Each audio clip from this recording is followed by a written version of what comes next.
As the new class president, the new hall monitor, the office manager is being voted in, or rather selected today, I just want to express how annoyed I am right now, this particular tendency in pop culture that has been bubbling up for the past 32 years, and that is to shame people who either don't vote or are now exercising their right to vote, but want to put their vote to alternative candidates. There's been all kinds of blustering, bullying think pieces, and I use the word think piece loosely, like Robert Chappell's Third-Party Voting is the Height of White Privilege, which was written last month. See, this tendency is increasing more and more, even on the very day that people are casting their votes. I really don't want anyone to have to get with that one annoying family member, relative, friend, or even people standing on the voting lines right now, trying to shame you into changing your vote or whatever it is that you want to do. Fuck those people. Fuck them. This shame was used from Chappell's article to go after Bernie supporters who were angry at the reveal that Bernie's loss in the Democratic Party's primary was indeed an orchestrated fix. Instead of all these deluded liberals becoming angry and finally representing the major walkout that the Democratic Party deserves, and hopefully a push to the left that American politics needs to motivate a more militant opposition to the American right, they chose to stick with candidate Hillary Clinton, who has shown that she will fuck over anyone who stands in her way, including the democratic process itself, such as it is. Also, she can prove to the men's club of the ruling class that Hillary can serve them better than Trump ever could, and still keep working poor people pacified in their place. Chappell's piece was mired in irony, as white liberal condescension flowed from it heavily, aimed at other white people, claiming how a Trump victory would not be that much of a big deal for them.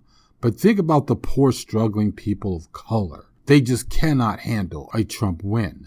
Of course, this is an insult to me, both as a person of color and someone who was of the working class. Usually the economic crises are brought on by the likes of Trump. And it's usually people of color and poor people who bear the brunt of an economic crisis. Either way, Chappell's warning he can keep and he can shove it up his ass. Let's be real. We are all fucked under Trump. And as always, with middle-class white liberals, they see the Democratic leadership as looking out for them. So, all this talk of white privilege exemplified as protest votes for the candidate of choice or alternative candidates is a ruse.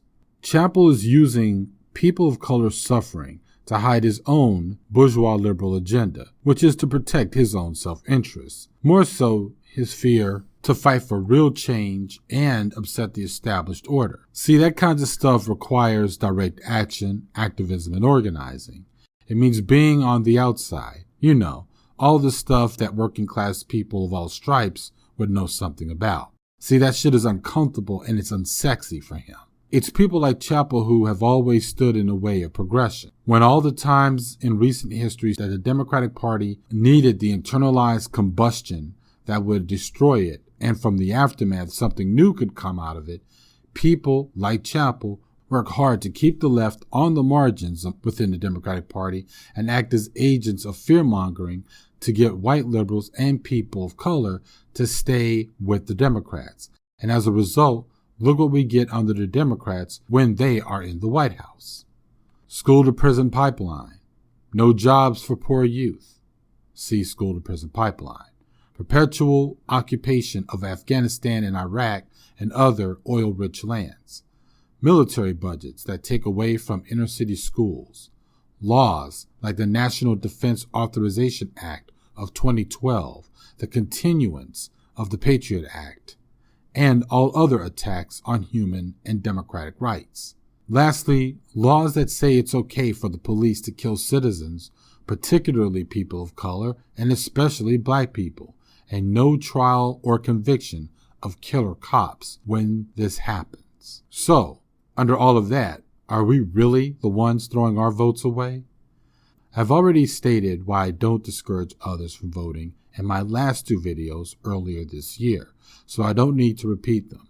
I will just say You vote for who you want to, but realize that alternative candidates are running to challenge the two-party system, and one of the best ways to help them fight the notion that this is the system we were quote-unquote given is to participate by supporting them and the process to alter this system.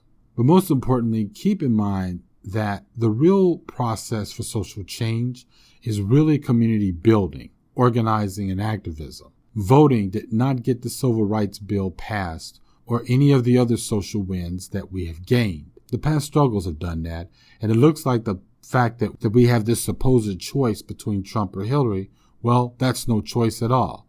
And with that being the case, our social ills will need more than voting. We will need to build a revolution for better alternatives.